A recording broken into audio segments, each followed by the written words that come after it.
Recording. Done. I'll call this meeting of the Historic District Commission Organizational Focus Committee to order Wednesday, October 12th, a little bit before 4 p.m. Let's just do a motion to adopt the agenda. So moved. Okay, all in favor, aye, carried unanimously.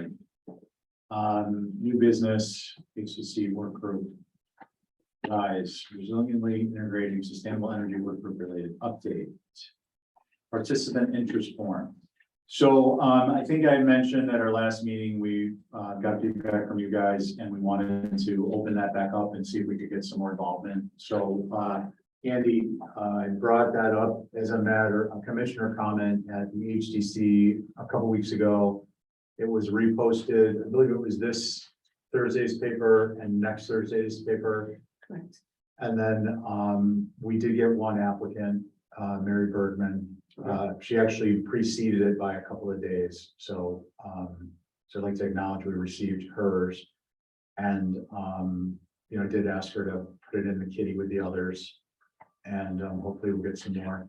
I sent out a invitation to the Nantucket Civic League's, through the Nantucket Civic League's president, to see if perchance they knew anyone who might be interested, who would be able to That's a contribute. good idea. That included the rundown on it and the interest form. So that's where we are with that. Discuss and take action on the next steps. So where we left last week, if I remember correctly, bear with me a second here.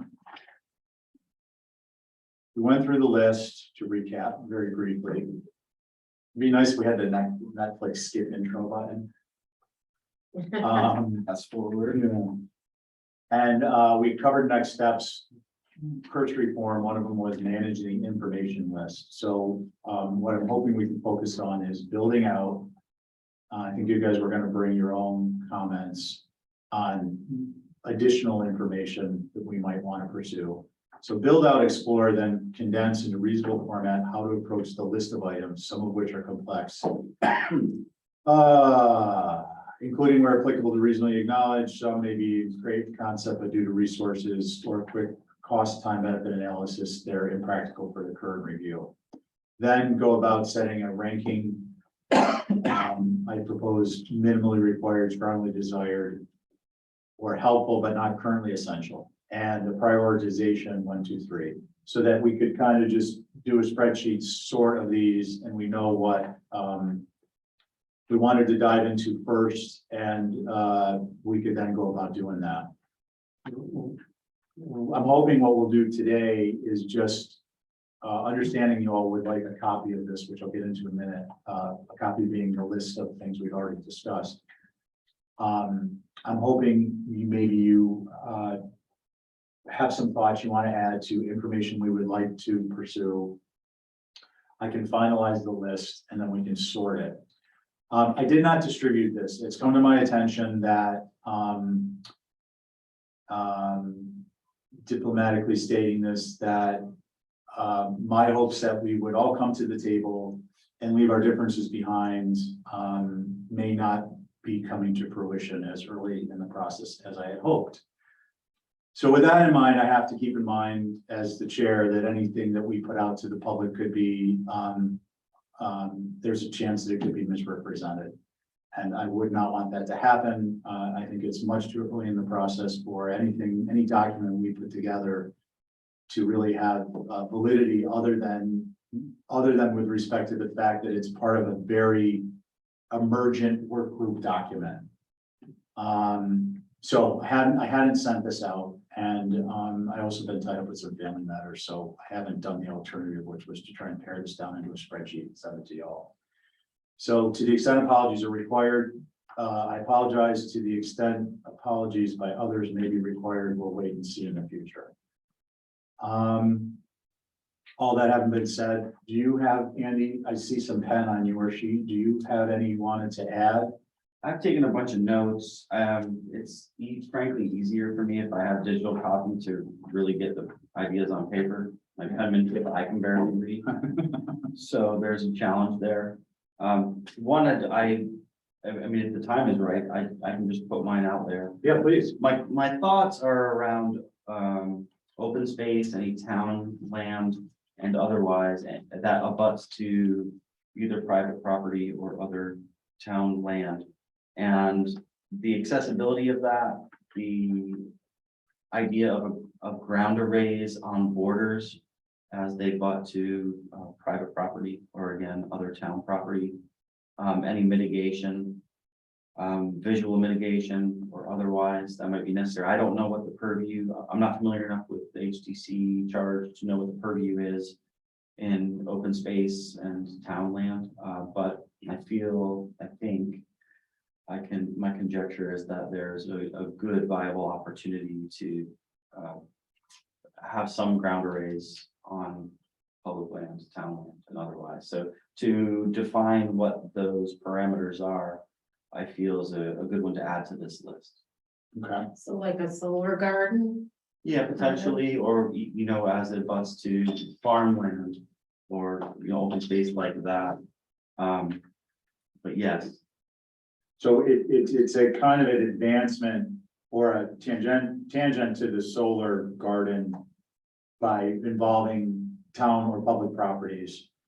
It seems. yeah, please, thank you. So then on the concept of the HDC, I mean, it seems pretty clear to me right out of the gate that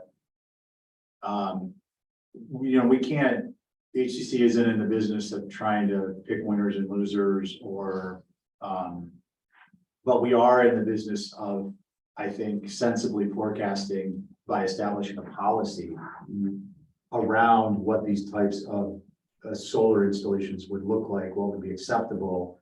And if so doing, that does happen to forecast that these are attractive in the mind of the HDC because they're appropriate because of their setting, they're appropriate because of not the location of their setting, but also the installation through having established guidelines, then I think that could be productive. That's my thought. And if we can help to streamline that process so that they could be predisposed to the HDC's purview, that would be helpful. Yeah. And what do you think? I mean, basically, we come up with, Well, I was reading something about these today and you have to be careful because there is some adverse effects with ground arrays with regard to what's around it, natural environment and what running into the water. So I don't know where that would be. Initially, the solar overlay district was the brown, that's typically what anything I've read, you want to try to put them in brown zones where there's, industry or like the dump, which is where it was supposed to be to start off with, but for a bunch of reasons, I guess that was unacceptable. okay. And then, so what I would suggest is that we could add this as an idea. One of the elements Val's identifying is, pros and cons, whether they're ecological or not. Obviously, HCC doesn't weigh in on the ecology of it, but it is a community concern. So there's going to be overlap there. There will be, I would suggest that when we look at the pros and cons, even the cons may have pros and cons. So for instance, if the alternative between a small community border land to a housing development, solar array installation versus having solar on the front of every single house in the subdivision. And so we're not actually changing the amount of panels. We're just changing the installation location to a more appropriate location.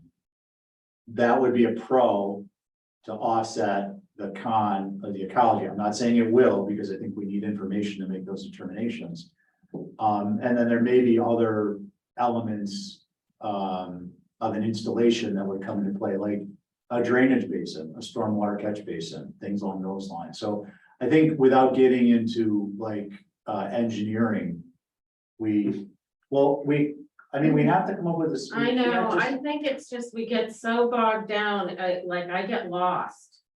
Let's just talk simply. Okay, but I am talking simply. Yeah. Well, Well, I mean, there's- we can't, we went through this yesterday, HDC. Not everything is simple. Not everything is easy. You have to do the lifting in order to get to the point where it can be simple or easy. And what we're trying to do is get to the point, I believe, where it is simpler and perhaps easier because there are guidelines for people to be able to come in the door and get a solar approved. And we have more solar. If we're gonna be, I don't think that that's unreasonable. Maybe I'm wrong. Am I wrong? No, what's unreasonable is that there's so much verbiage going on that I can't, I get lost. So I'm sorry, maybe it's just that I'm tired and I was tired last night. It's like A, B, and C, let's just, Yeah, Okay, so let's do, well, the problem is right now, we're just coming up with a list and we're talking about things. I have some ideas around the formatting of kind of trying to keep track of the ideas, Yeah. because there is a that's lot. good. Yeah, so maybe I have some thoughts on that. We can talk about that maybe later. Okay, yeah, why don't you keep going with your list, because I don't want to lose track. Well, really, Is that the primary one? that's the primary Okay. part. I think your list, the previously viewed one, is reasonably comprehensive. And I think any other kind of minor or nuanced idea will be addressed in that process. That's my feeling. Without belaboring, pergolas and things like that. I think that's gonna come out in the wash, even though I think that's addressed in here. But using it as an example, we don't need to make it its own item. Inevitably, it will be addressed. Mhm. Okay, And to speak go ahead. just quickly to the ecology, there's a bunch of studies out, DOE has done them, so there are plenty of resources so that we can acknowledge it, or at least guide other parties to some resources where they could acknowledge it. In Yeah, and fact, I think I had that idea in the beginning of the garden thing, so. you actually retain 20% more moisture under solar panels, so there's a real drive to use them in farming communities because they do help in irrigation. yeah, So there's that, that's a pro. and I think that we can get into that without getting into a lot of verbiage when we're ready to actually discuss each of these. I think we need to just get the list together and prioritize it. But in the meantime, we can either talk about what you wanted to talk about, Andy, or we could start to talk about some of these so we feel like we're making some motions. You want to start talking about some of these? I mean, it might be easy just to pick one that's relatively easy. I prefer that we kind of go through and we establish a framework. Because we're gonna have to track the information that, we're gonna have to track what we share at the meeting. In terms of our discussion. We're gonna have to track action items, we're gonna have to track goals. So I presume it will be a spreadsheet of some sort that relates to each of these. There'll be columns and, so that we can all make sense of it and keep track over it of the different aspects of the information for each item over the course of several months. Does that Yes. sound reasonable or no? I think that's in alignment with my thoughts Okay, on how to lay it out. I think that there's lots of points of information. There also be supportive or supporting photographs or examples that already exist on Absolutely. the island. So Yeah, that puts a burden on our group. But the more people that are involved, maybe we can count on some of that feedback also. So the sharing of information is also important so that we have a central home for all this information. right, And we talked about that a little bit. and that's on our agenda. Yeah, So, so yes, I think the spreadsheet is the perfect, or a reasonable format. It can have as much language as is necessary. And as many examples as are necessary. But basically a sheet per idea. For lack of another term, for example, camouflage. What does that mean? Here's some examples of camouflage. Here's the types of material we're talking about. Here's vegetation that we're talking about. And it is long and it's lengthy and it's a lot. It's overwhelming, but I think we have to start and just get at it. yeah. I was actually thinking I'd throw together a quick database because it'd be easier to input stuff and then come up with it a template for a sheet, because then it'd be easier to do the guidelines from, but it's, yeah, although it's, not a huge lift for me to do, it's something I don't have, 5 hours to put into at this point.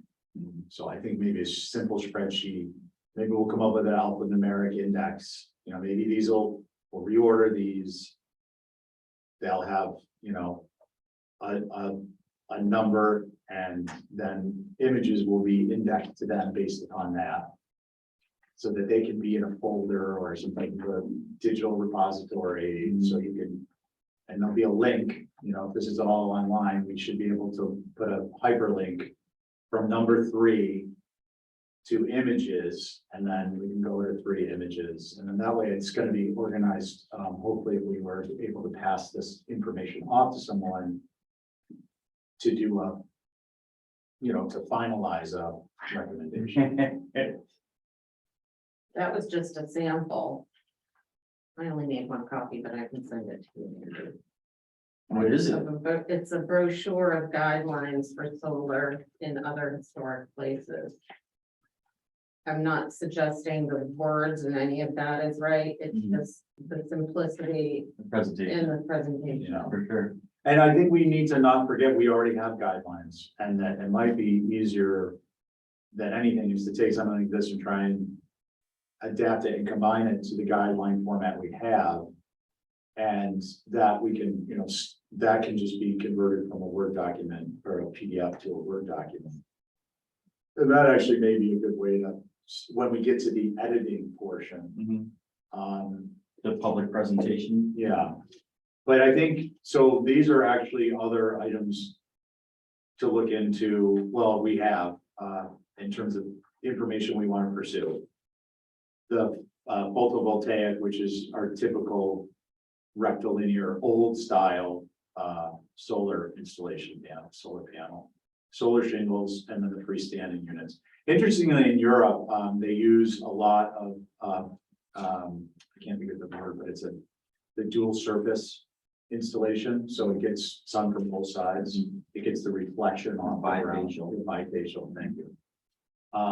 So that was kind of interesting to pick up some of the Those percentages. are the panels we're using when we were at 30. Yeah. On a separate note, at Capital Program Committee, it came up, the airport, very preliminary, is discussing solar. And the idea was floated, if that was something that were to be pursued, that the installation, similar to what is happening over at 31 Fairgrounds which is similar to an installation outside the historic Falmouth district, could be one method of installation at the airport over parked cars. It's not capital programs. I Perfect can't to wait make to that see what decision. one of those actually looks like. It Yeah. scares the crap out of me. Why? They're metal. I think they're gonna be fine. I think they're gonna, see, my take on this is like sometimes at HDC, we're like, well, what's the net? Like this is a net improvement. I don't love it, but it's better than the alternative.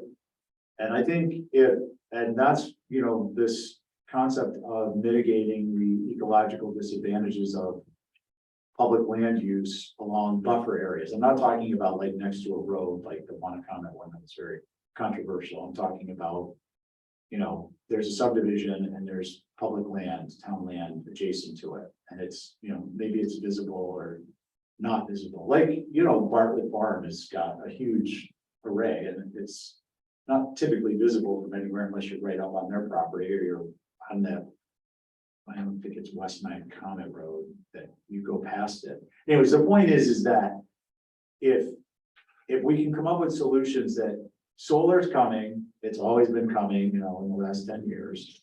And if we can help to come up with solutions that take it off the front, takes the pressure off the front of the primary view of a home. John McLaughlin said the roof of a home is visible. It's the only visible element on every Nantucket home from the street. And it's part of our identity is, these roofs. I'm not saying our roofs make Nantucket, But I can tell you that having solar on every roof, at least the current old style solar, will change the perception of what Nantucket is. It's up to, you know, the HDC to determine whether that's good or bad. But this could be an alternative. And to your point, Val, that they are metal, well, what are mitigating opportunities? And maybe it's a certain color of paint or. I'd maybe just it like needs to be see red. one before we say yes to 1,000 of them. Right, yeah, for Say sure. yes to the, whatever, how many are there? And there's plenty of examples out there, so maybe it's something that we can add. Something that we should add, you know, to that one sheet that's specific to carports. Yeah, Do we have an item for carports? And if not, let's add it. I believe we, Or parking assemblies. no, I don't think yeah, we have 31 fairgrounds, carport, pergolas, other accessory structures of dual use. What item is that under? That's 2E. Do they belong? I guess, okay, So that's Why under, don't I have the same thing you can have? it's under the heading two, number 2, architectural integration of solar PV and thermal tech. Got it. This I don't have is it. what we got last meeting. I do? Val. There you go. Keep going, it's number 2E. Oh, Okay, Yeah, and I changed the lead into this because I didn't realize that, you know, yeah, apropos my earlier comments, you know, this was very, not even, I didn't even review this, I just did stream of consciousness, this first introductory paragraph, and has, you basically can X it out, is what I'm saying. well, I think it's worth discussing whether or not they need to exist as their own items, so. Ultimately, if we're gonna present something like Val has on the table here as an addition to what's already in existence, maybe there's a corresponding spreadsheet or, you know, visual graph or chart that shows each component for each item, Yeah, so that you have a kind of an example of what those are. What's good, what's bad, what may not be approved and what may be. well, so what's interesting about that, it occurs to me is, you know, one of our requests is if you are dealing with the front of a house that is very visible and we're asking you to look at alternatives, we usually say garage, shed, any accessory structure, and it's always met with opposition, like that doesn't make it viable then. So it's an interesting idea to circle back to that as would one of those carport things generate more juice than panels on a roof of a garage? Hmm. well, I think it's gonna come down, well, it's gonna come down to the square footage in the product. It's site specific, yeah, for sure, but Yeah. if we're accommodating all the different opportunities, maybe it's a combination. The cost is often gonna be your driver. There are considerations for that, but that doesn't necessarily mean that it's an HDC consideration. Right, Though so that will be the pushback that HDC gets, it's Right. too expensive to do X, regardless of what it is. I Right. thought that you get money to put these on for any reason. But it's not unlimited money and there's only so much, so eventually or inevitably, it's more expensive to do a ground array in most examples than it is to put them on your roof. That's, you know, the economics of it. right, and so to circle that square on the couple different things that have been talked about is the idea of, you know, giving each of these as space to the extent it's necessary, giving each of these, so for instance, carport cover, garage, public land, they will have different amounts of text. Each of them could have a description, it can have the pros and cons. It could have an example, 2 examples of what we would recommend as examples of what's appropriate, and 2 examples or more of what would be inappropriate. And that could be put together, not unlike this kind of simple thing. And then that information could be taken to feed the final guidelines. The idea, I think one of this, I want to go back, this idea of costs and, you know, basically number 7, sizing and returns. So in relation to the minimum kilowatt required for a typical Nantucket home. Oh, that's not me. I'm just thinking, oh, my phone's going. So basically trying to figure out, one of the things the HDC, number 6 is the minimum kilowatt required for a typical Nantucket build out. Right, And 7 is sizing and returns. So the idea there is that it's not directly related to the architectural review by the HDC, but it is information that this work group needs to consider, because that's what's being used already against the HDC, as stating the HDC is, flat earthers, they're not embracing solutions for climate, solving climate change, and so on and so forth. We need to understand, when someone sits at the table, whether in a universe, what universe is their request? We don't need to understand it to make the architectural determination, but the community needs to understand it in the context of the decision we're making. Because if, for instance, the HDC makes a determination that this is not an appropriate installation, it's based upon its guidelines. But if the argument then is made at the select board that, well, we're trying to save whatever, whatever the arguments are made, and in addition, this is the size that's required, and then it will offset their, the loan and so on and so forth. That information needs to be part of the public discussion, part of the public domain, because it's not fair to any public official for them to rely on the individual who is selling the product, who is making a living installing these, to give them the information to say that this is a valid need, or these are reasons we think you should, these are topics we think you should consider as valid and accurate. There needs to be a third party source for information, so that public officials can determine whether something is excessive. For instance, is it on the front of a historic home? I can't imagine a universe that is going to get approved where it is visible and so on and so forth. But let's use the example. What is the offset? If you're creating an adverse effect on the historic landmark, the character and setting of that particular neighborhood, and setting a precedent that is going to happen on all these historic homes, what is the offset? And is it even a reasonable request? Because really what's ending up happening is you're putting on so many solar panels that you're making money every year. And you're not only servicing your own home, you're feeding it. So you're feeding I don't want to go down this road, but these are the topics we're faced with at the HDC. People's motivations. Now, what we have to do is say, hey, look, this isn't part of our purview. We're not insensitive. But when it goes to the select board, if the select board, whoever the authority is that handles an appeal, doesn't have the information to make an informed decision, they're not making an informed decision. If they're instead being bombarded with, well, we're trying to save, we're trying to prevent the water from rising and these other laudable goals, well, then that's what, I'm not saying that's what they're making their decisions on, but that's the pressure. And I think that it's not fair to the process. We need the information. well, let's assume that same house on Main Street, we don't need to belabor it, but I think it's an important point because this keeps coming up. Let's assume that same house on Main Street needs 20 panels to be net zero, and they're not making any money. In this example, they're not going to, the homeowner's not going to make money. They're just going to simply provide what the building needs on paper. But it only fills half the roof line. So now you're in a position to have to approve 20 panels when to fill the roof completely, it would be 40. So my impression or my opinion and impression is that the monetary or financial aspect of it is inconsequential and not under the purview of the HDC, although it's important information.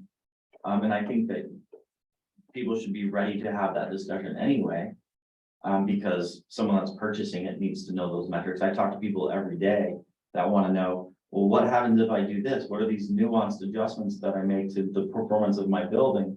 And how do I make sure that I'm covering my costs? For example, yesterday it was only 66%, went from 50 to 66 by adding 12 panels on the back dormer, which is on the north side.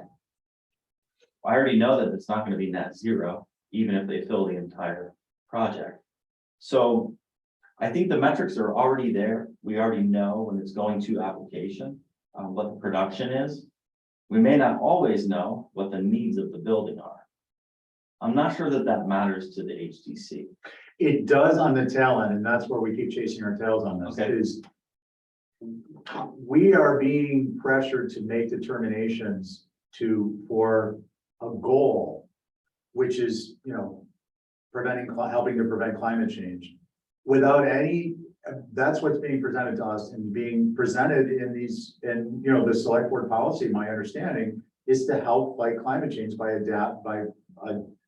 adopting to and adapting sustainable energy. Now, but there's not a lot of background information on that. There's not, let's branch this out. How much of this stuff is going to end up in the landfill? What are the reclamation costs? So are we front end? We think we're saving the climate, but at the tail end, like the article about California, they're inundated with these things. They don't know what to do with them. It's like the wind turbine blades. They're burying them, cutting them up and burying them in fields. Like, yes, not the HDC's purview. Totally agree with you. But it is an extension of the determination we make. More so, it comes back as a remand from the select board, because they don't have the same guardrails the HDC does. The guardrails of the HDC are, is it appropriate for character and setting? The select board is technically, did they make an arbitrary capricious determination? But we've had things be remanded to us that, well, actually, I gotta say the select board has been very fair. I think it's a matter of discipline on the regulatory end of it for HDC members who bring up matters that have nothing to do with the architectural part. And then it comes back to us on a remand. And I think that's where we stay in our lane. Yeah, I think if we hyper define, which is what we're doing with 14 items on this list, and maybe more if we break out A through F, and number 2, probably have at least 15 or 16 items. If we look at the nuance of all those, we define what those architectural features are that make it appropriate. Then it takes the burden off of the HDC, and as you present that to the HDC, the Board of Selectmen will certainly have an opportunity to look at it, but I think you solve it. where it doesn't solve the problem is the potential problem, which is in, for instance, annual town meeting, where platitudes are used to kind of prop up the concept of solar everywhere without addressing other important issues, like where the heck is it going to go when it comes off the roof? Who's responsible for it to come off the roof? How and before any of that happens, is it appropriately sized? Is it, again, this is an HDC purview, but this is information that would allow our legislative body to make informed decisions before they say, I'm not suggesting they're going to say this. They didn't say this the last time, but before they say solar everywhere, which clearly is not in keeping with the character and setting of the historic landmark. So all I'm trying to do is be forward looking and say, what are some reasonable asks? What is a typical Nantucket home's energy requirement based on assumptions that can be written down? And what does that mean in terms of an installation that faces primarily south, primarily west, and primarily east? And what I mean by what does it mean? How many panels? So that everyone it's just a common piece of information for people to understand. The other part of it is relevant is because, well, what if, we're told that, well, that a ground array won't work as well. Now, our decision is architectural based, but we're human beings too. So we're sitting here and we're trying to make determinations, right? But we're told that you can't have it on the ground. And it's not, without information, it's not as simple as like a conservation restriction due to the fact that it's within a 50-foot buffer. Well, we know you can't do that. Right. Like that's a hard and fast type of a thing where we are being told something and we really don't have any information. I don't know. I don't really know how to skin that. I think for me, it's more about the more people who have accurate information, the easier it is for as a community to make good decisions. Well, here's a, for instance, the whole lifting up of buildings. Yeah. We have to have a surveyor. For FEMA, for flood zone. Give us that number, Mhm. you know, as opposed to just, well, we're gonna raise it, whatever, that's what it Right. has to be. Right. So somebody certifying that that information is true. It's a great I example. think where, this is how I see it, it's a helpful situation. You brought up a good point about less panels to. This house only needs this amount of panels, but in our eyes, we want to see a whole Right, facade. for architectural. But, so that was an interesting idea. They had an example in here. This is, we've run into this. There's a dormer and it's a side, and this was a project that didn't get completed yet or gone through.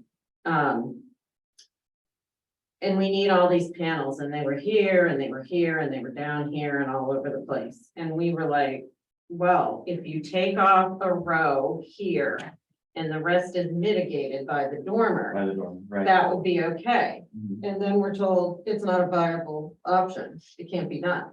And we have no way to rebut that because I'm not a solar expert. Mhm. So that's why I think some of that information is helpful because we would know, I don't know how, unless we learn ourselves. Yes, it is viable because you're still gonna generate energy. You Right. might not get enough energy to ka-ching back. However that works, I don't even understand that, but you can run your house. Mhm. Do you understand what I'm saying? I do. Just like with moving it to the westerly side, which I've read a lot about lately in the Northeast, is actually a very viable option. Right, It's only about 15% less. Because during the hours you need it the most, it's still going down on that side. So those are the kind of things, it's an interesting problem. yeah. Yeah, because would you? So like that could be a solution. But 9 times out of 10, we're told, then they're not gonna do Right, it. and And then we Because want they're you to not- deny, and then we have to go to an appeal.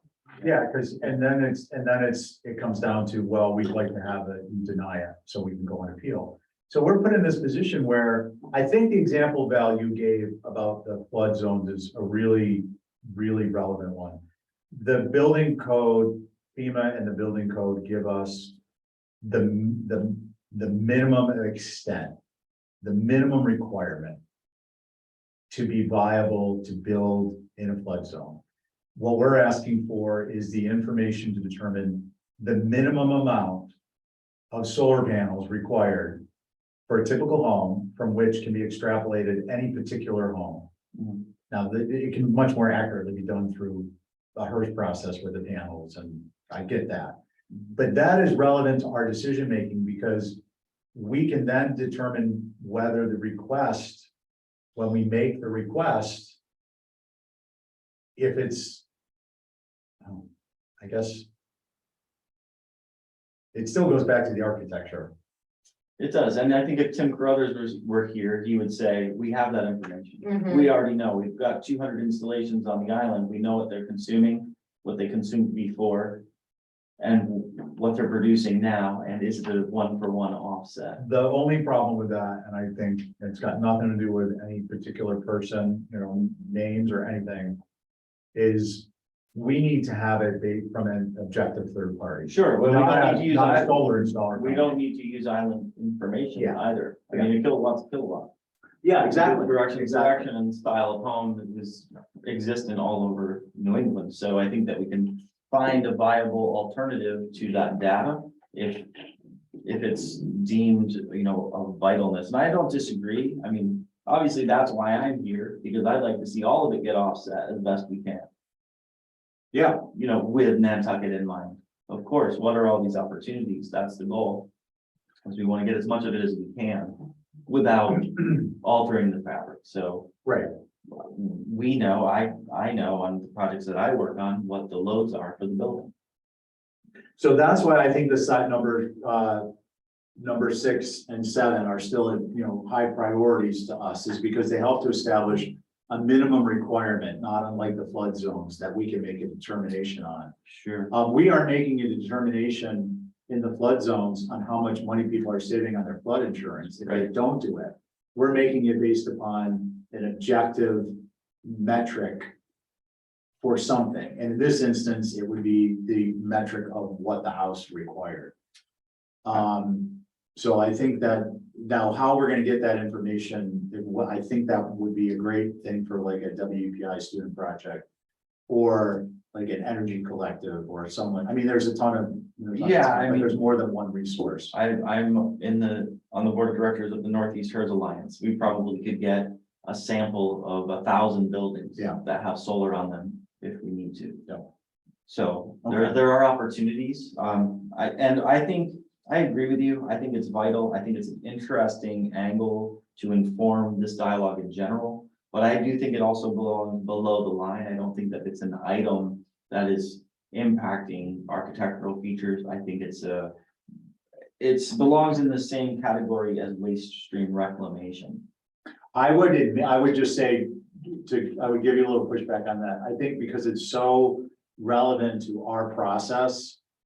It's having a minimum requirement to know what, because this is the other thing, Danny, where it informs us is we may say, well, the minimum required for this is typically 10 panels.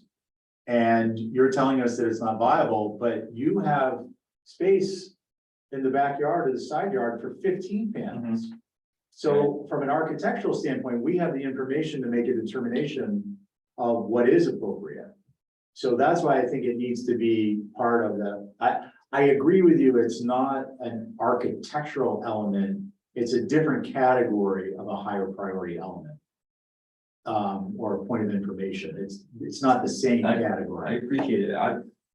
To add to that, there are examples of homes that have substantial solar installations that were never made energy efficient and are still burning antique oil burners and boilers for heating and cooling, but were never required to add energy efficiency under the guidelines of the town.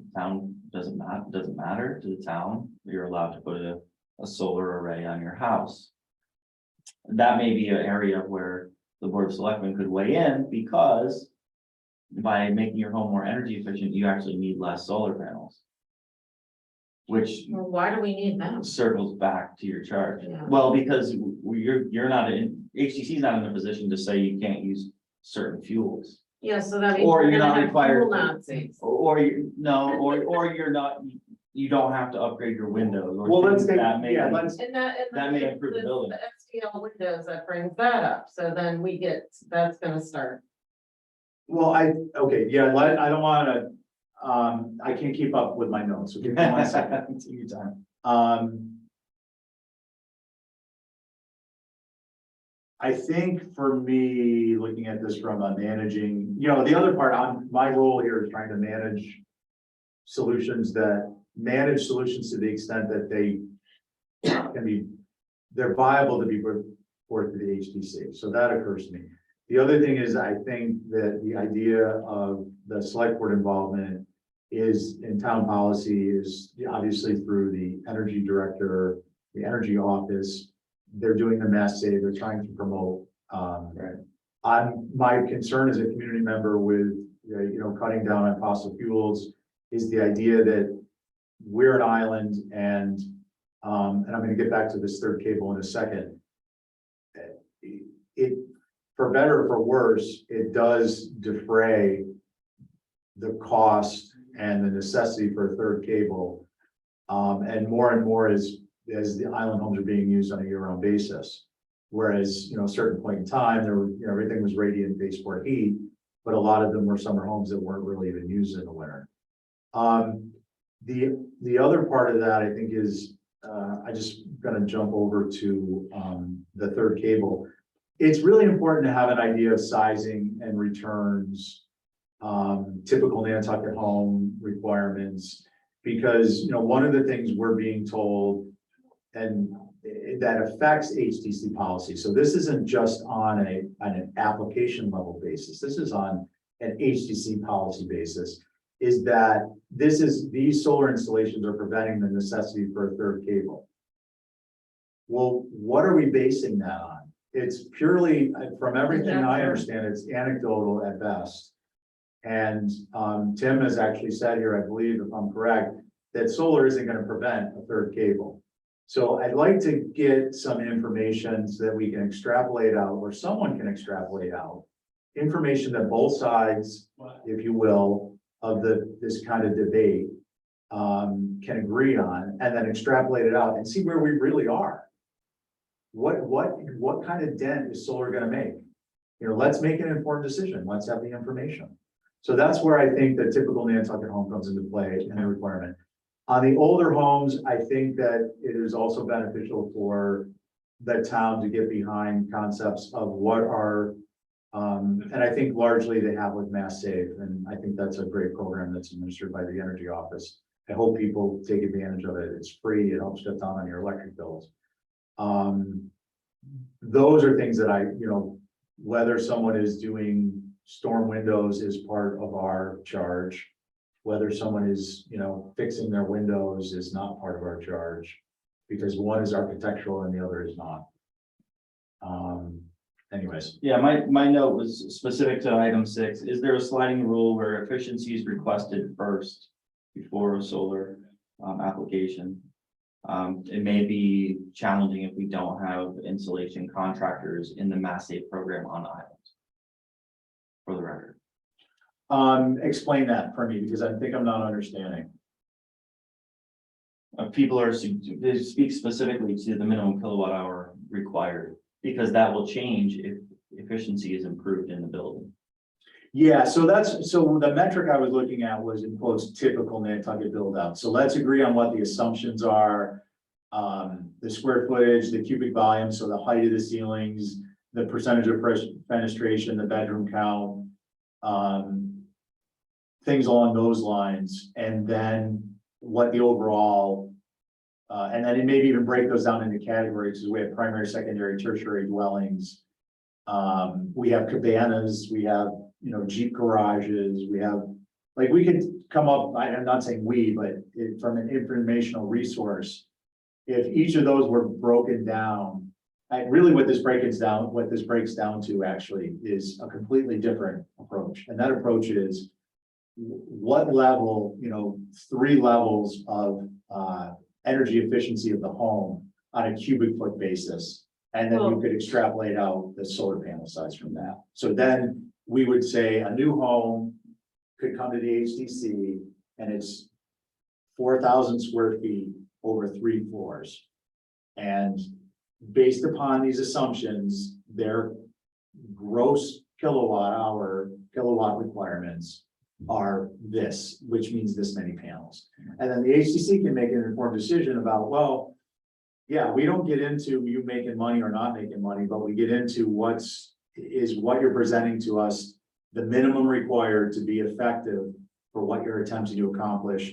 And now we're looking at where it can go on the property, as opposed to having an installer tell us, well, it's not viable. Please Deny it so we can appeal it. And then it can go to another board who has other pressures on it based upon preventing a third cable again. So the sizing could speak to creative solutions to help to mitigate the energy costs for the building. They might have some pergola array, something on the west side of a roof. And that would get closer to the needs of the building versus putting it all to the front or something that the HDC would deem as inappropriate. Yeah, and I think that's what all these items are designed to do, is to help people be creative around that based on technology. Yeah, and I think, once we can get into the meat of this more, this kind of stream of consciousness thing where, yeah, is a pergola in the front yard appropriate and many locations? No, but is it appropriate in some locations? Yes. And is it more appropriate than with solar on it than having it on the front of on a structure that's highly visible? So we might say, well, the trade-off, the HDC is willing to make a policy trade-off, where you can have a pergola and outdoor space in your front yard. And you can utilize solar on that pergola, but not on the on the roof of your house. And maybe it needs to be a few more panels to offset the angle for, capturing the sun and so on and so forth. But like, those are discussions that I thought would be beneficial for us to have, because it's just one example of. Well, look at the one that we insisted or came up with for Tobias's building downtown. That is such a good example of how Right. they're there, but you don't even realize they're there. You know what I mean? So they're Absolutely. doing their job, but it also kept us doing our job. Right. It's one on the corner of Federal and Broad. Oh, You don't at even know what's the, the The old- corner it's the old- table. It's in Mr. Louis' building. Yeah, the Yeah. corner The table. court table Yeah. pergola there. Yeah, I didn't know that. No. yeah. So like, there's Yeah. solutions, but it's not. If the drive is just gonna be in front of a building because it's easier for installers, that's not gonna help our Right. process. So we could use HERS ratings to discover what that building in particular needs. We could use an aggregate based on a certain year house. There's all kinds of ways to get to a bottom And line. maybe older houses are Yeah. one category and new houses are a total. Maybe, I think that leaves too much vagueness. I think it needs to be. Well, but maybe, let me jump in, maybe the solution is different based on, maybe we use the typical based on low energy efficiency, medium. Right. The new It's a valid point, efficiency sure. goes to a HERS rater, because the HERS rater is doing Well, we already have. you're doing it anyways, you're modeling the New house. building already has that model. So an HDC, for an HDC application, for a potentially controversial application for solar, has to come in with what the solar requirements are. And that's something that can be vetted by another party. I mean, I can run it through my software. It's like, I'm not saying I'm going to, but it's information that can be validated. For a new home, it's readily available. It's not like it's an additional expense Right. of any For magnitude. existing homes, we already have what their bills are. Yeah. We already know what that kilowatt use is. Yeah. So we I already think have those that are as the a baseline hardest. too. Yeah. Right. Because the new retrofits. buildings, we are gonna ask for them to consider in their, if they're gonna go for solar panels, to think about that when they're design with. their Yeah, number design. 5, orientation. Yeah. Yeah, exactly. So, I like the idea though, of maybe the HERS raters taking that on as an independent third-party task. Because that solves the multitude of problems, additional costs to an applicant. No, the energy planning is already in, the whole house has been modeled, that's specifically what HERS is about. It's much simpler to approach detailed information for new homes using a third party. Clearly, obviously, the advantages, it can be considered objective. So that, I think, to me, is a winner. I'll print out a couple of the reports out of the HERS software that shows kilowatt consumption per building, show a whole house from a couple different angles. And I'll show you guys at the next meeting so you can see what kind of output we have for a new building. And then renovations can also follow the same suit. A lot of people are taking advantage of the renovations and addition programs. So I think I have a dozen of those that I'm working on where people will stand to get money from Massive also. So those buildings are also modeled before and after. So you can use that as a baseline, understand what that looks like, because it's a simple keystroke on a modeled home. Yeah. I mean, we could ask give us each orientation.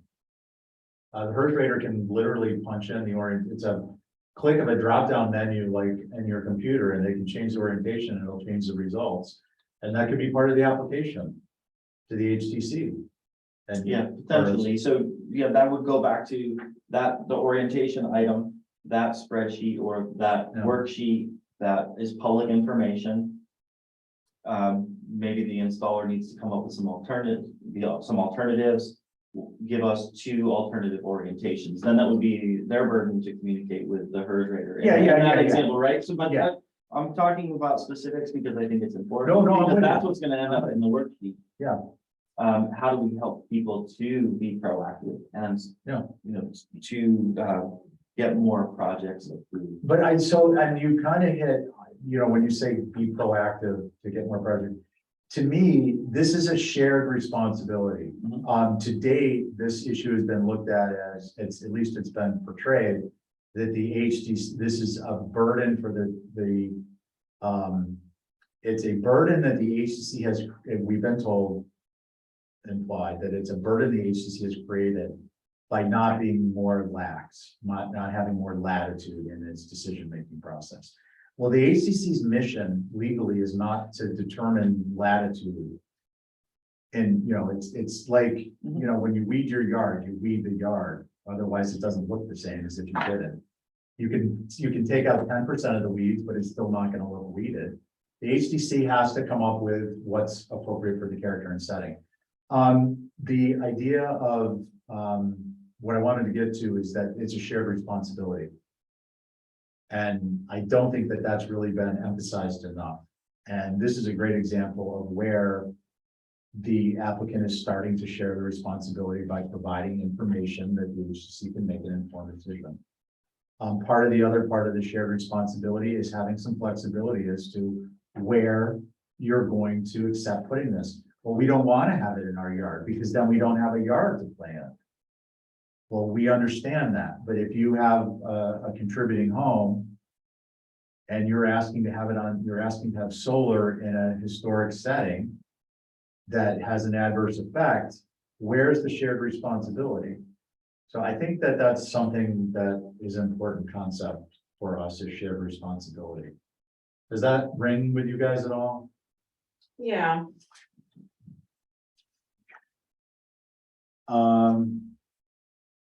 I think that's the inevitable outcome of this process. Yeah. It Yeah. makes sense. It's reasonable. It's fair and even. I think the easy ones are gonna be like number 2, under architectural integration, optimizing vent pipe penetration. You know, we know the building code has requirements so that there's proper drafting. But other than that, that can just be a simple, you know, sentence with a picture. And the benefit to the character and setting is you don't get that kind of broken up sawtooth effect. Instead, you have a clear plane that doesn't attract attention to it because it just looks like unless you're looking directly at it, it doesn't attract your eye because of the disjointed, visual noise is under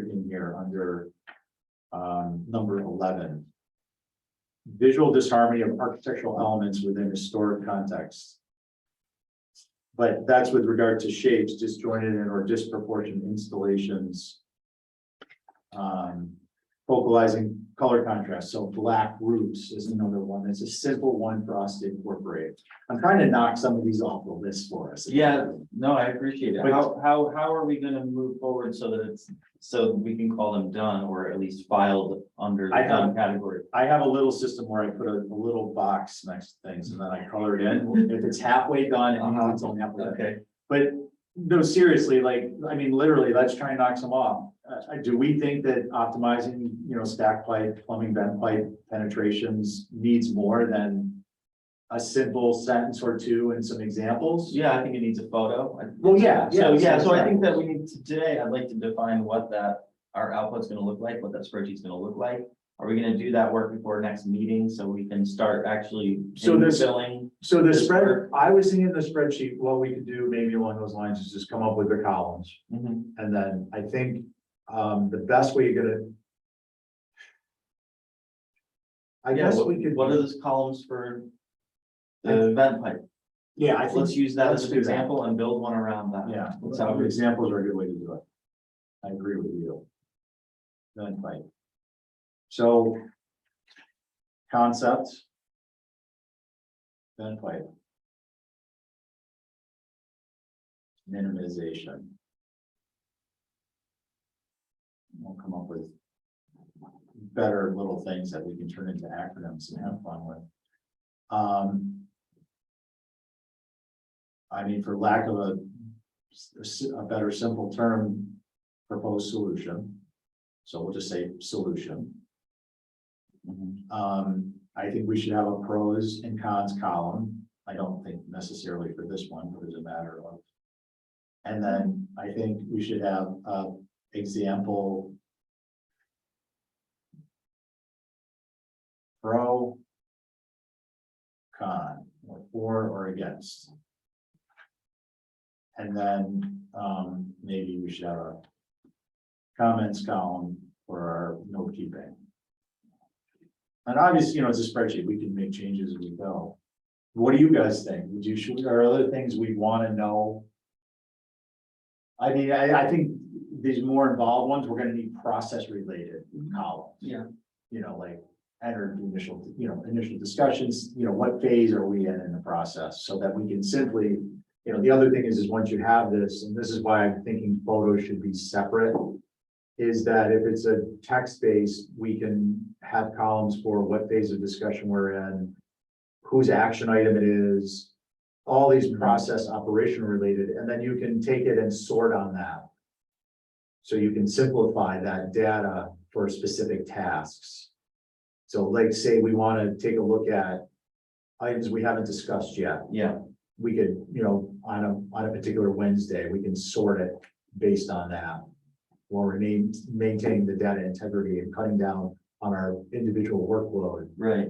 to try and put it into a format that everyone can get in advance. So there'll be phase operations related columns. I think that we need to revise or refine the information items list. And do a sample worksheet for one, and then agree on that next week after we get to think about it a little bit. Maybe if anyone has time to come up with an example of that. We've already done it, but to put it on paper so it's a usable document to share it to the group. So this is what I'm thinking, Yeah, and you guys tell me what you think, is basically we would have the concept. Title. We would have, whether it's a full sheet or depends on what how involved the concept is. And then we'll have that information we just discussed, the solution, the pros and cons, so on and so forth. It can be bulleted out. I'll talk about the data presentation. I'm just talking about the final presentation at this moment, or the draft presentation. So this could all be, this is where database would come in handy. Mhm. So we could have the relevant information here, or at least a key to the relevant information in the spreadsheet, I think would be much easier for us with respect to workload initially, with limited human resources. But the presentation would look like, here's the information under a concept. Here's the pros and cons, anything that's relevant, all in the same sequence. So you're building a system of information management. Here's pro pictures, here's con pictures. yeah, it's not dissimilar. To, Yeah, not at all. Val's layout. Yeah. Now, the reason I suggest we don't actually start doing that up front is until we finalize something, it'll be an iterative process. And trying to put these columns into rows. So these are topics with columns, Right. and these will be For the topics purpose of discussion. with rows, right? So Right. until we get through a discussion, Right. I don't think we transfer it over. I agree with that. They're two separate documents. Yeah, I think that I'd like to build out the one that we're gonna work with in the committee. the work, it's a work, Yeah, I think. and that's then spreadsheet. I think we've got a great kind of template based on the Yeah. page the paper that Val brought. Yeah. Yeah, it is a spreadsheet, and it's a spreadsheet with a bunch of sheets at the bottom, Yeah. 1 through 18, or however many items we have that are just copy and paste. Yeah, I don't know, it's just oversimplifying it, but then we can look at that item, take the charge at the top. How do we feel about optimizing vent pipe penetrations? Item number 2. And then we have a discussion about that, Yeah. make our notes, give feedback, who said what. and actually, I have a format that I use for, the town's, capital programs annual, report and recommendations that. No, it's not gonna be as simple as putting that. I can put together the spreadsheet. I got the data. I can transfer these, basically take numbers 1 through 13 or whatever they are. and then transfer them into the spreadsheet. And then we can literally go through and red mark each topic as we go.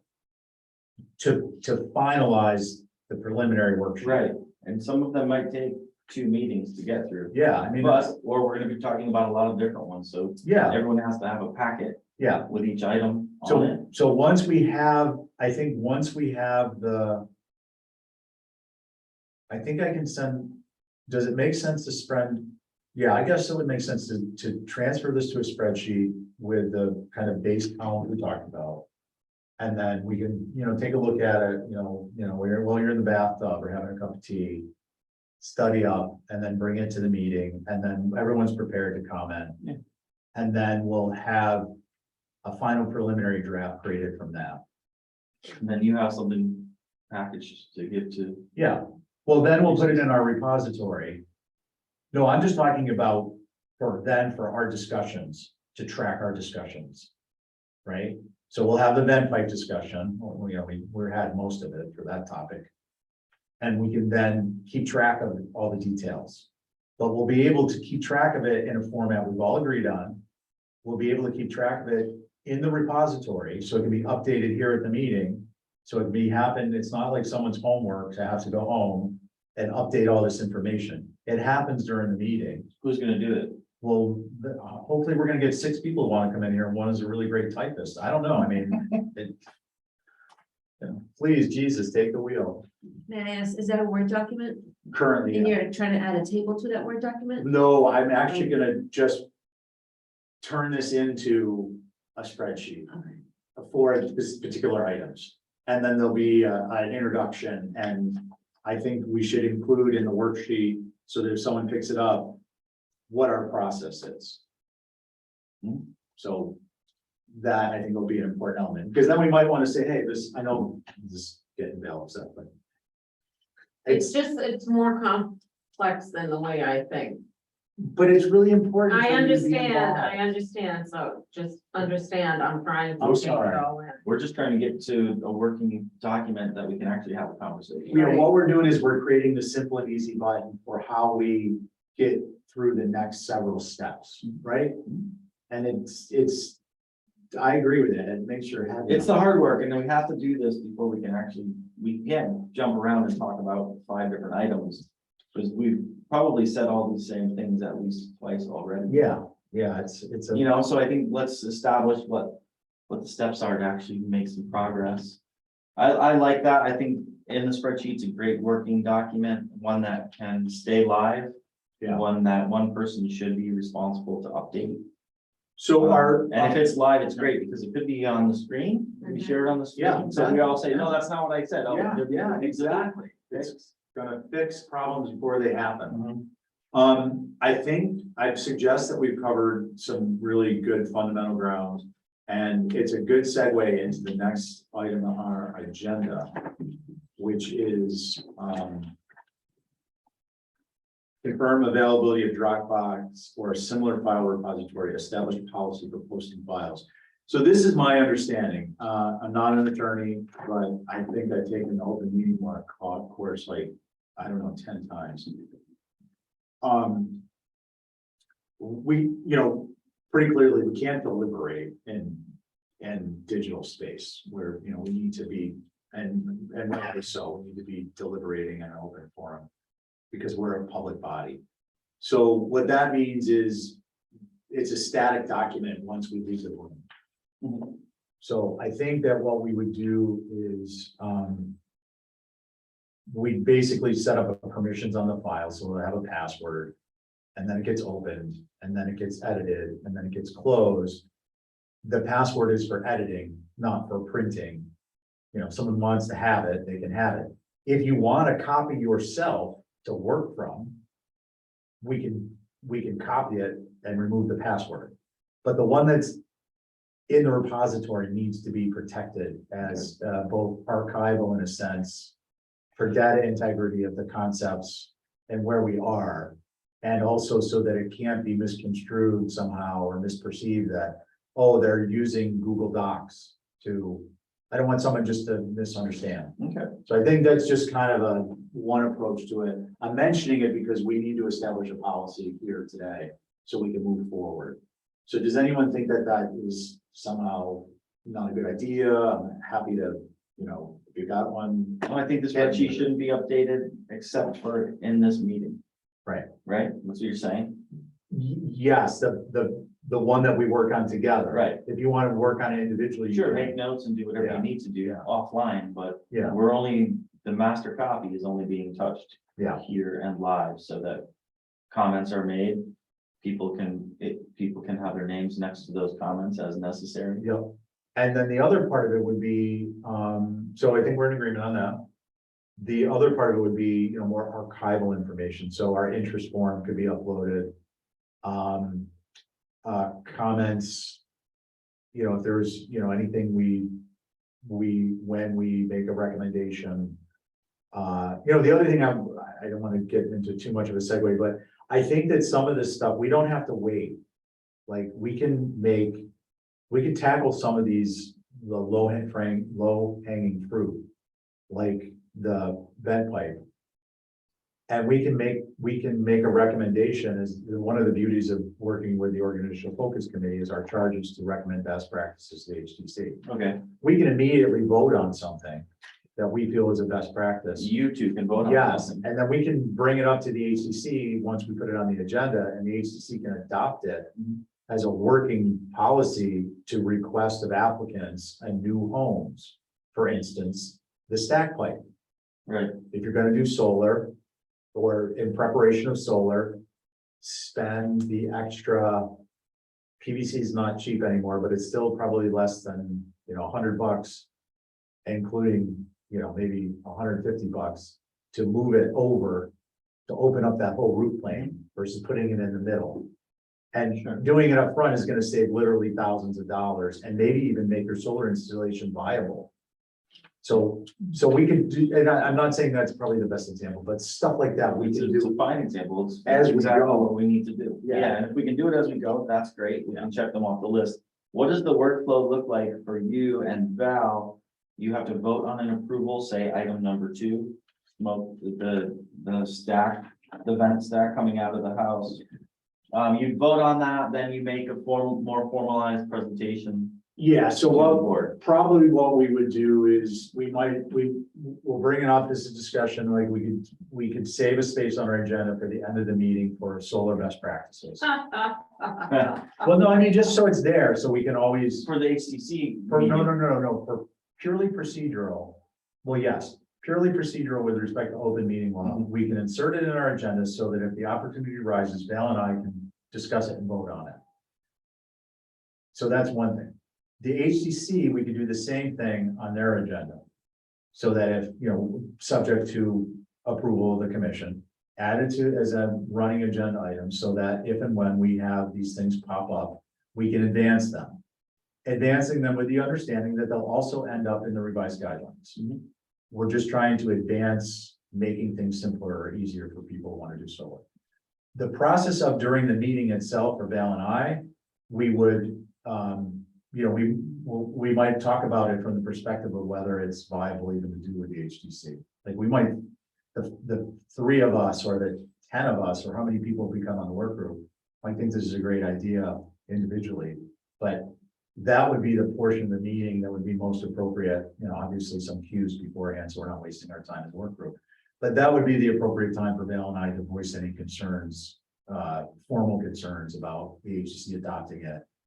I would think that we'll incorporate that in to the process of writing it out and coming up with a recommendation.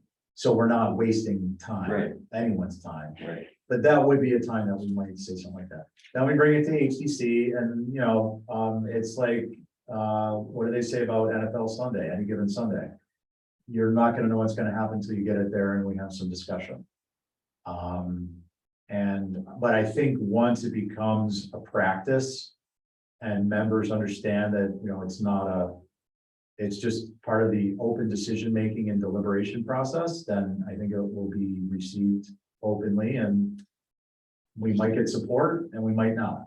But I think the ones we want to advance are the ones that are slam dunks. Let's Let's create, start there. Let's build a process around those. yeah, small successes, right? And then go for bigger stuff. Okay, so that covers a lot of grounds. So the number 4 would be. Or number 3, I'll insert it there, would be. Advance. Discuss. Initiatives.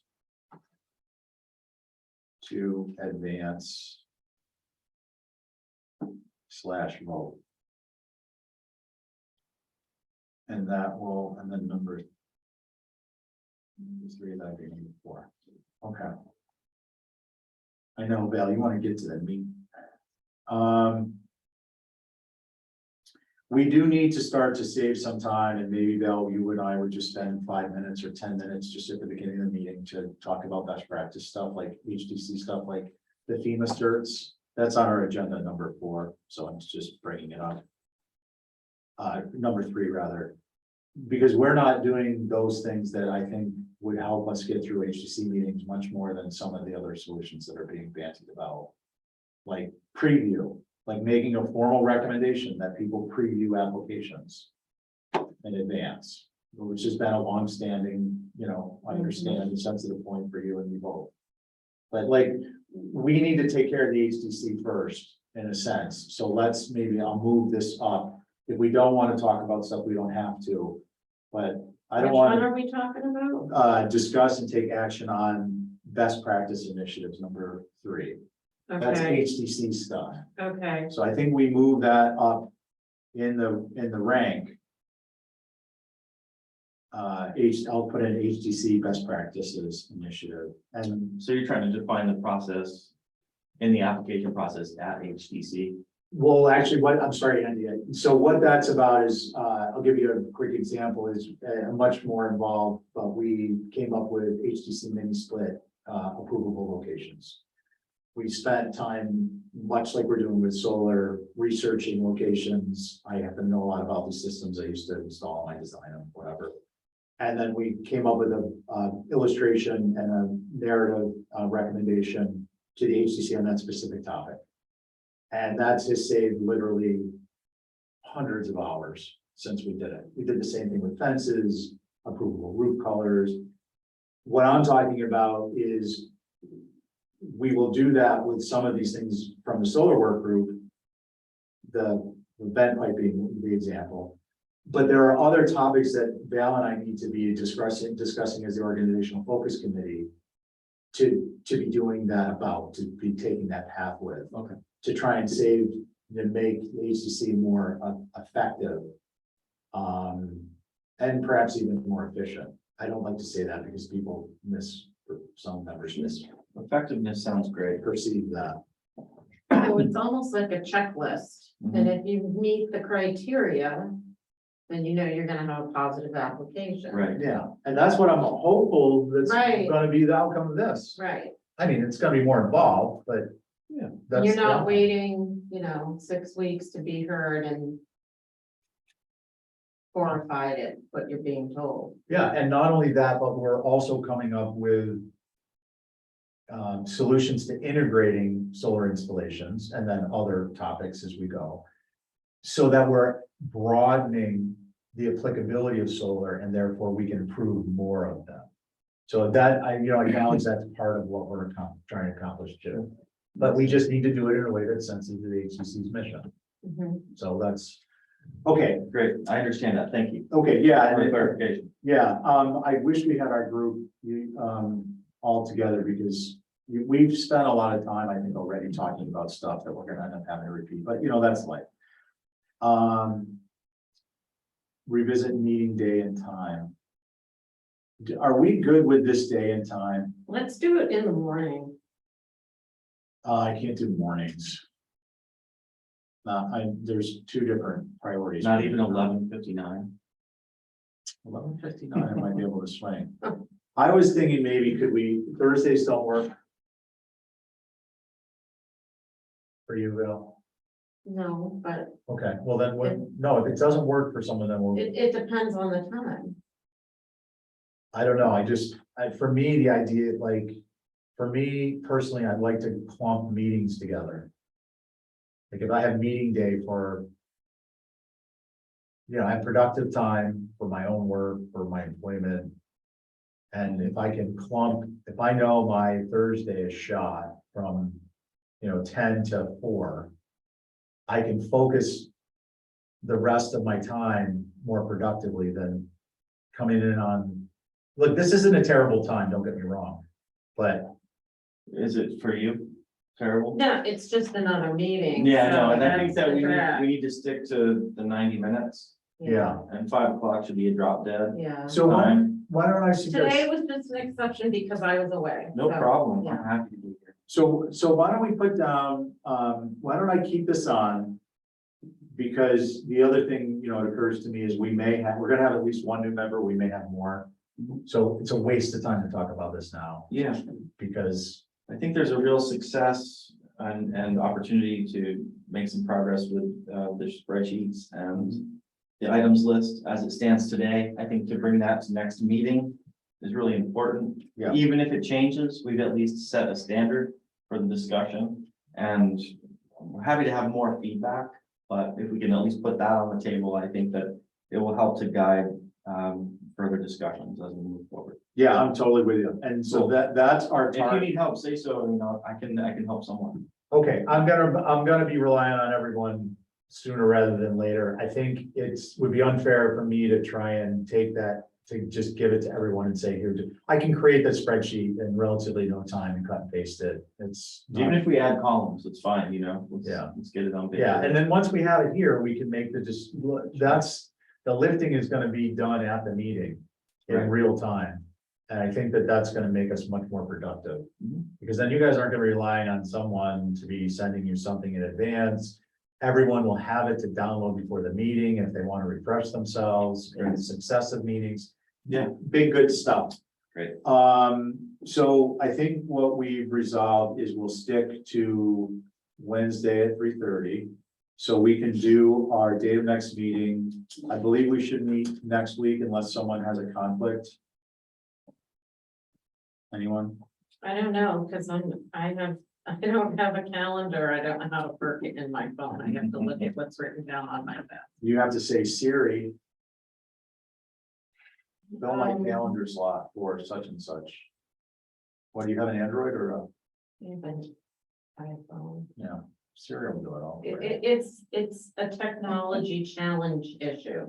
It's not the technology, it's the human being No, but that's what I'm that's saying. challenged when it comes to this stuff. Turn Siri on and then say Siri, set No, my I don't calendar. want Siri to. Oh, do you don't want her to anything for listen me. into your private affairs.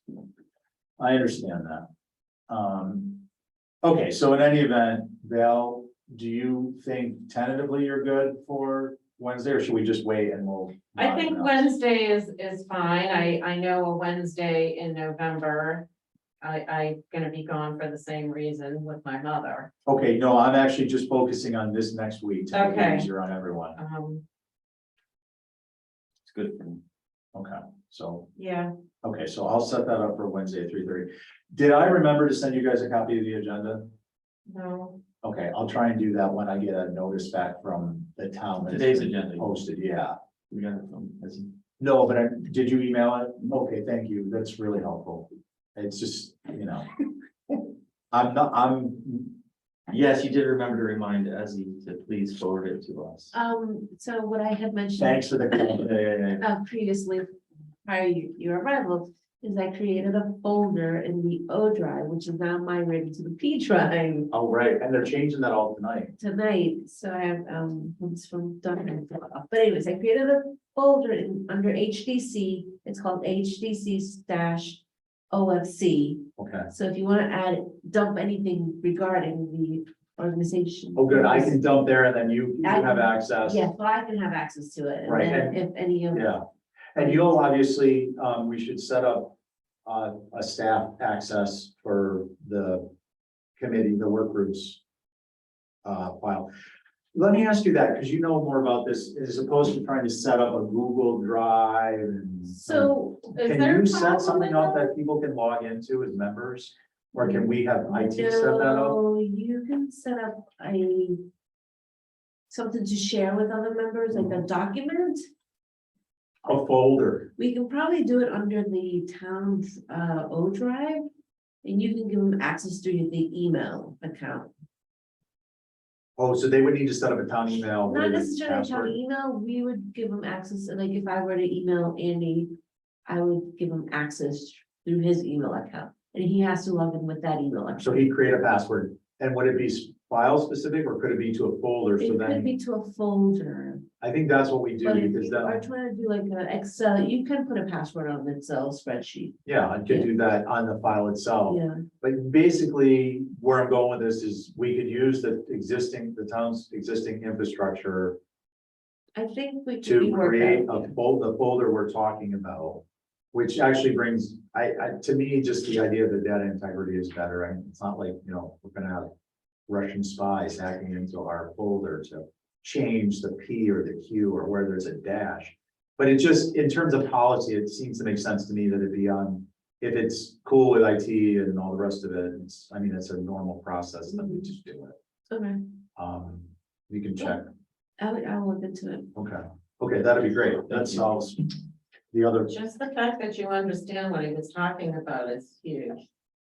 I'll probably do a mock-up just to kind of play with it and we'll Yeah. go from there. That's a good, yeah, do a test. Okay. And then anyone that's filled out the